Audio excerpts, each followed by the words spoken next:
నమస్తే. నా పేరు కళ్యాణ్ తెనేటి. ప్రపంచంలో అందరికీ సమస్యలున్నాయి. ఇది మీకు తెలుసా?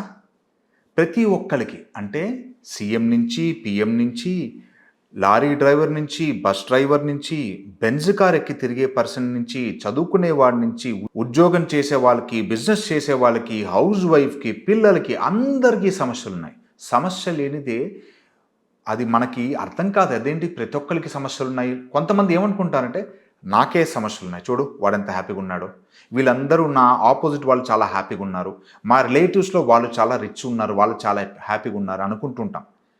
మీరు ఒక్కటి గమనించాలి. సమస్యలనేది ఉండి తీరుతాయి.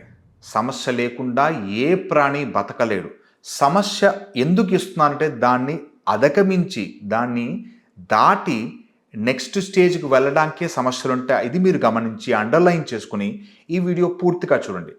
మనం ఈ సమస్యల్లో చాలా రకాలుంటాయి. అయితే ఈ సమస్యల్ని పరిష్కరించాలంటే మనం వాస్తు శాస్త్రం ద్వారా, జాతకం ద్వారా, అలా కొన్ని మన గ్రంథాల ద్వారా, మన సనాతన ధర్మం ద్వారా చాలా ఈజీ సునాయాస సొల్యూషన్స్ ఉన్నాయి. అయితే ఇవి మనం ఇది ఎందుకు ఇప్పుడు వాస్తు వినాలా?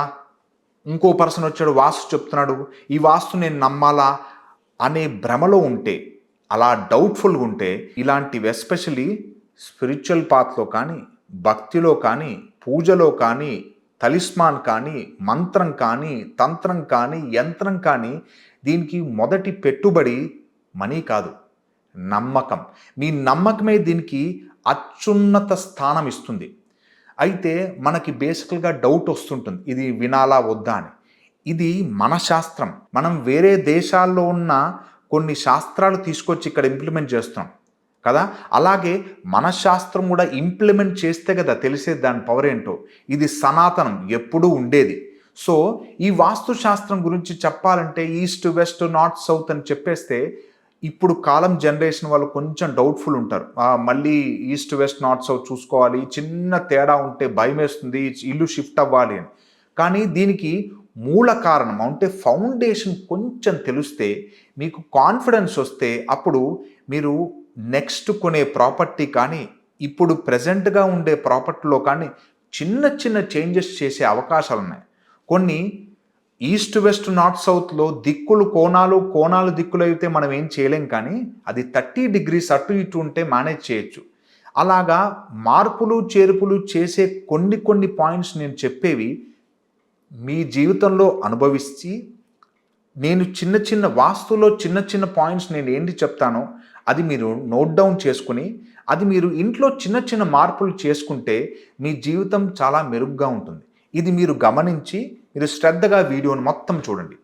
వాస్తు శాస్త్రం గురించి చెప్పాలంటే ఫస్ట్ వాస్తు పురుషుడు అతని బ్యాక్గ్రౌండ్ చెప్పాలి. స్టోరీ అంటాం. పురాణాల్లో దీని గురించి చాలా క్లారిటీగా విస్తారంగా ఎక్స్ప్లెయిన్ చేసింది. కానీ అంత పెద్ద సబ్జెక్ట్ని ఒక పాయింట్లో చెప్పడం కాకుండా మీకు ఇన్ఫర్మేషన్ బ్యాక్గ్రౌండ్ కొంచెం ఇస్తే మీకు నిజంగా నాపైన నమ్మకం కలిగి, వాస్తుపైన నమ్మకం కలిగి మీరు దాన్ని శ్రద్ధాభక్తులతో ఎక్కువ ఇంప్లిమెంట్ చేసి పాటించే ఛాన్సెస్ ఉంటాయి. కాబట్టి నేను వాస్తు పురుషుడు గురించి చెప్తున్నాను. మన భారతదేశాన్ని పరిపాలించిన కొన్ని ఏళ్ల క్రితం చెప్తున్నాను నేను. అంధకుడు అనే రాక్షసుడు పరిపాలించేవాడు. అతను రాక్షసుడు, మహాశక్తి సంపన్నుడు, భక్తిపరుడు, జ్ఞానపరుడు. కానీ రాక్షసుడు ప్రయత్నం ఏంటంటే ఎప్పుడూ వేరే వాళ్ళని మింగేయడము, తినేయడము, చంపేయడము, నాశనం చేసే యాటిట్యూడే ఉంటాయి, లక్షణాలే ఉంటాయి. సో ఇది మితిమీరగానే శివుడు దేవతలందరూ ప్రార్థించారు. స్వామి ఏంటి అంధకుడు ఇంత చేస్తున్నాడు, అందరినీ చంపేస్తున్నాడు, ఆయన్ని కంట్రోల్ చేయలేకపోతున్నాం, అన్యదా శరణం నాస్తి, స్వామి నువ్వే కరుణించు, నువ్వే రక్షించు అంటే సాక్షాత్తు పరమశివుడు భూమిపైన వచ్చి ఈ పవిత్ర భారతదేశం భూమిపైన వచ్చి అంధకుణ్ణి వధించేశాడు. వధించేసిన తర్వాత అతన్ని తన సామ్రాజ్యం అంటే కైలాసంలో సైన్యాధ్యక్షుడుగా నియమించి ఆయనకి ఆ రోల్ ఇచ్చేశాడు. అది అయిపోయింది కదా. కానీ ఇక్కడ మెయిన్ ట్విస్ట్ ఏంటంటే యుద్ధం జరుగుతుంది. ఎవరితో? అంధకుడికి పరమశివుడికి యుద్ధం జరుగుతుంటే ఆయన నుదుటిపైన ఉన్న చెమట బిందువు నేలపైన భూమిపైన పడి వాస్తు పురుషుడు ఉద్భవించాడు. అతను సాక్షాత్ శివుడు అంశ కదా, శివుని కుమారుడు అంటాం. అప్పుడు ఏమైంది, వాస్తు పురుషుడు శివుని వరం అడిగాడు. అప్పుడు వాస్తు పురుషుడు శివుణ్ణి వరం అడిగాడు. ఏమని, నీ అందరిని తినేస్తాను అని, నాకు ఆకలేస్తే నేను జనాల్ని తినేస్తాను. తదాస్తు అనేసి వెళ్ళిపోయాడు శివుడు. సో భూమిపైన ఉన్న మానవులందరినీ వాస్తు పురుషుడు తినేయసాగాడు. అందరినీ తినేస్తున్నాడు. మనుషుల్ని తినడమే కాకుండా దేవతల పైన వచ్చాడు. అప్పుడు దేవతలు, కొంతమంది శక్తివంతమైన దేవతలు వాస్తు పురుషుణ్ణి కాళ్ళతో అదిని తొక్కి, అంటే కాళ్ళతో పట్టి అలా ఉంచి వేరే దేవతలందరూ శివుడికై ప్రార్థించారు. శివుడు ప్రత్యక్షమయ్యాడు. మహాశివ, ఏంటిది, అందరిని తినేస్తున్నాడు, మీరు కరుణించాలి, మీ పుత్రుడే కదా, మీ కుమారుడని చెప్పి అన్నీ అంత శక్తులు ఇచ్చేస్తే మేము బతకాలా, ఏం చేయాలని బాధగా ఉంది అంట. అప్పుడు సాక్షాత్ పరమశివుడు, నాయనా వాస్తు పురుష, నా కుమారుడా, నువ్వు అలా అందరినీ తినకూడదు, నువ్వు పంచే, నువ్వు ప్రశాంతంగా ఇక్కడ నిద్రపో. ఎలా నిద్రపో, బొక్క బోర్లా పడి నిద్రపో. అంటే నీ తల భూమి లోపల పెట్టి అటు సైడ్ యాంగిల్ చేసి నువ్వు పడుకో. నీ భూమిపైన కన్స్ట్రక్షన్, నిర్మాణం అవుతుంటాయి.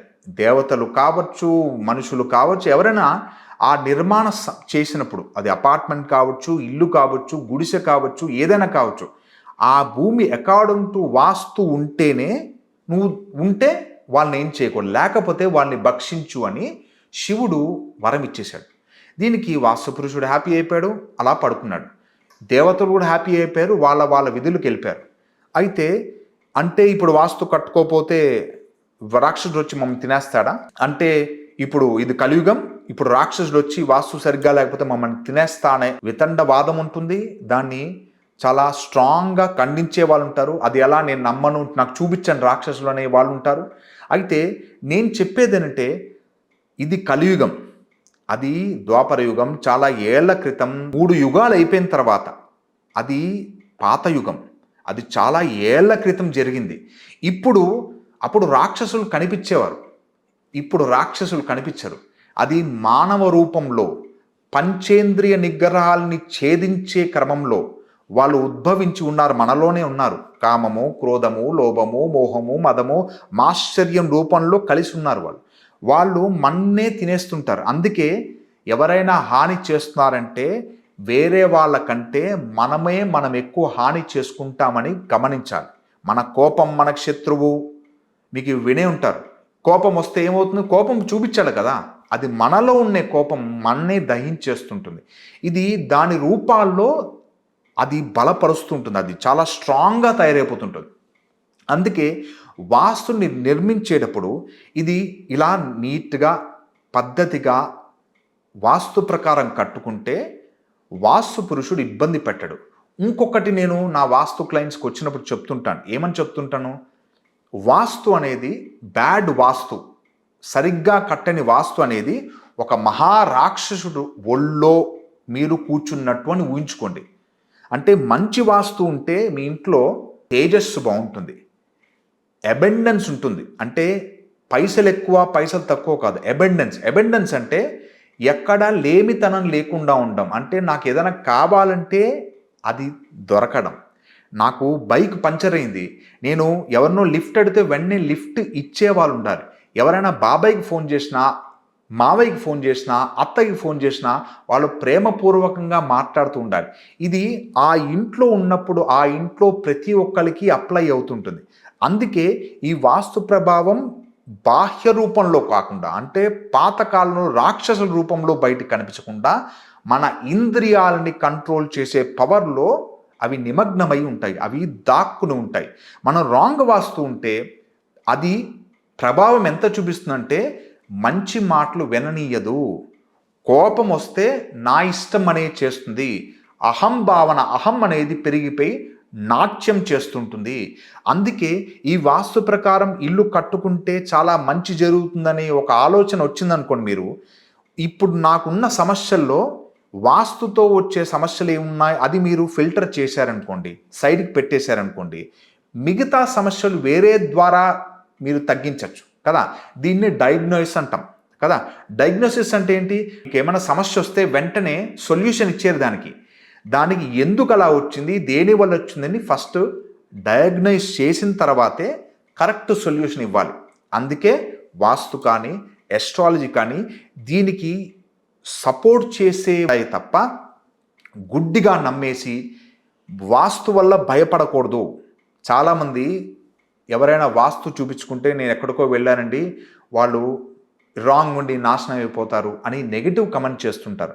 ఎప్పుడైనా నా పద్ధతి ఏంటంటే సరస్వతి ఉపాసన ఉంటుంది, గాయత్రి ఉపాసన ఉంటుంది, ఫస్ట్ నాలుగు పైన సరస్వతి ఉంటుంది. అందుకే నెగిటివ్ ఎప్పుడూ మాట్లాడకూడదు, పాజిటివే చెప్పాలి.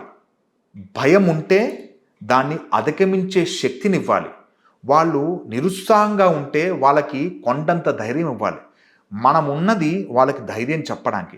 అందుకే వాస్తుకు వచ్చే వాళ్ళకి సుస్పష్టంగా క్లారిటీగా చెప్పేది ఏంటంటే మీరు దేనికి భయపడద్దు, ఇది చేసుకోండి, ఇది చేయకపోతే ఇది సొల్యూషన్, ఇది ఆల్టర్నేటివ్ సొల్యూషన్, ఇది పర్మనెంట్ సొల్యూషన్ అని మనం స్పెసిఫిక్గా చెప్తాం అన్నమాట. దానివల్ల ఈ వాస్తు అనేది ఎప్పుడూ మనిషికి ప్లస్ అవుతుంది తప్ప మైనస్ అవ్వదు. అయితే వాస్తుశాస్త్రం ఇలా పుట్టింది కదా. సో దీంట్లో వాస్తుశాస్త్రం అప్పుడెప్పుడో ఉంది కదా, ఈ కాలంతో అవసరం ఉందా లేదా అనే డౌట్ చాలామందికి వస్తుంది. ఇండియాలో, భారతదేశంలో మనం పంచభూతాలతో కన్స్ట్రక్ట్ అయ్యే ప్రాంతం ఇది. కొన్ని కంట్రీల్లో వుడ్డుతో చేస్తారు. మన భారతదేశానికి ఈ వాస్తు చాలా మూలం. అయితే ఇది పాతకాలంలో ఎలా ఉండేది, పాతకాలంలో ఇళ్ళని సౌత్ వెస్ట్ కార్నర్లో ఎక్కువ కట్టేవారు. అంటే అటు సైడు ఎక్కువ బరువు పెట్టేవారు. మీరు చూసుకుంటే లోగిళ్ళు ఎక్కువ ఉండేది. అంటే కన్స్ట్రక్షన్ ఏరియా ఏదుందో ప్లాట్ కంటే కన్స్ట్రక్షన్ ఏరియా తక్కువ ఉండి ప్లాట్ పెద్దగా వదిలేసేవారు. ఎక్కడ ఎక్కువ వదిలేసేవారు, ఈస్ట్ సైడు, నార్త్ సైడ్ ఎక్కువ వదిలేసేవారు. దీనివల్ల మామూలుగా ఇక్కడైతే కష్టం కదా, ఇదంతా మనీతో కూడుకున్నది. ఒక ప్లాట్ చిన్న గదులు చేసేసి 2-3 ఫ్లాట్స్ చేసేద్దాం, ఎక్కువ స్పేస్ ఇవ్వకుండా కన్స్ట్రక్ట్ చేసేస్తాం. మీరు వాస్తు నామ్స్ ప్రకారం కట్టుకుంటే మీరు నమ్మండి, బిల్డింగ్ పర్మిషన్ తొందరగా వచ్చేస్తుంది. ఎందుకంటే మనం సెట్ బ్యాక్స్ అనేది కూడా దీనికి చాలా వర్తిస్తుంది. అందుకే వాస్తు కట్టేటప్పుడు కూడా ఇది చాలా ముఖ్యం. ఈస్ట్ వెస్ట్ నార్త్ సౌత్లో పాతకాలంలో 90s కానీ అలా ఇంకా లాంగ్ కాలం తీసుకుంటే పాతకాలంలో వాళ్ళు బ్రహ్మస్థానం వదిలేసేవారు. మీరు గమనించారా? ఎప్పుడు మిడిల్లో చూసుకుంటే మీకు ఆకాశం కనిపించేది, ఓపెన్ ఉండేది. అప్పుడు షెల్టర్ కూడా వేసేవారు కాదు. వర్షం వచ్చినా వాన వచ్చినా మన లోపల పడేది. దానివల్ల ఇంట్లో ప్రశాంతత ఎక్కువ ఉంటుంది.